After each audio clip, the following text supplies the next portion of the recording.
చాలా అంటే నాకు ఒక గుడ్ ఇంప్రెషన్ అనిపించింది మేడం గారిని చేసి. తను చదువుకోలేదు, అలాంటిది తనే వర్క్ చేసింది, మనం ఎందుకు చేయదు అనేసి నాకు ఒక ఆలోచన వచ్చింది. వెంటనే 18 సెకండ్లో నా ఐడి నేను మేడం గారికి ఇవ్వడం జరిగింది.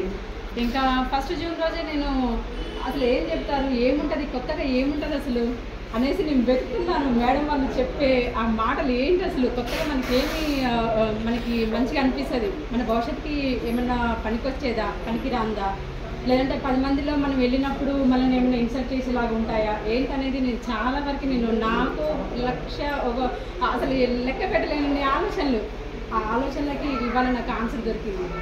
అది 3 days సెషన్ జరిగిన రోజు. ఆ 3 daysలో నాకు అనిపించిందండి, నాకు ఎంత ఎగ్జైట్ అంటే ఆ 3 days సెషన్లో నా ఫ్యూచరే కాకుండా నా పిల్లల ఫ్యూచర్, వాళ్ళ పిల్లల ఫ్యూచర్ దీంట్లో ఖచ్చితంగా ఉంది. ఇంకెక్కడ దొరకదు ఇలాంటి ఇంకా ఏంటంటే ఉమెన్ బయటికి వెళ్తే సెక్యూరిటీ అనేది దానివల్ల లేడీస్ ప్రాబ్లం బాగా ఎదుర్కొంటారండి.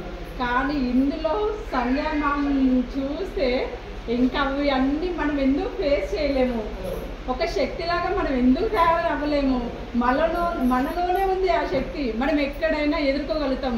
మనల్ని చూస్తే మన లుక్లోనే అవతల పర్సన్కి ఒక భయం అనేది ఏర్పడాలి, అలా ఉండాలనేది నాకు ఇందులోకి వచ్చాక చాలా అర్థమైంది.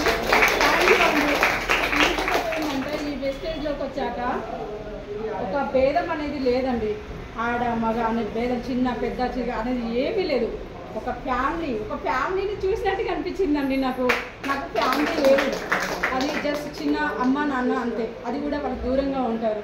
కానీ నాకు అన్నయ్యలు తమ్ముళ్ళు వీళ్ళు అక్కలు ఉన్నారు, కానీ ఎవరు ఫ్యామిలీ వాళ్ళే చూసుకుంటారు. కానీ నాకు ఇందులోకి వచ్చాక ఒక అక్క, ఒక చెల్లి, అన్నయ్య, తమ్ముడు అందరూ దొరికారండి. హ్యాట్స్ ఆఫ్, థ్యాంక్ యూ అండి.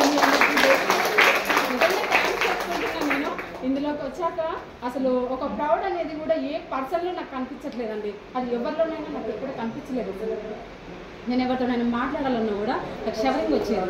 నేను ఖమ్మంలో NGOలో స్వచ్ఛంద సేవా సంస్థలు చేశానండి, కానీ భయపడుతూనే వర్క్కి నేను వెళ్ళేదాన్ని, భయపడుతూనే నేను వర్క్ చేసా. నేను 100 మందిలో నేను మాట్లాడాలంటే, నాకు స్టేజ్ మీదకి రావాలంటే నాకు కాదు గడగడ వణికేది, నేను అసలు వెళ్ళకపోయేదాన్ని.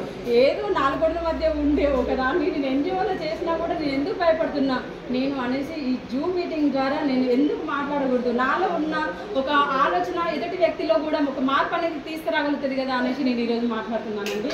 Thank you.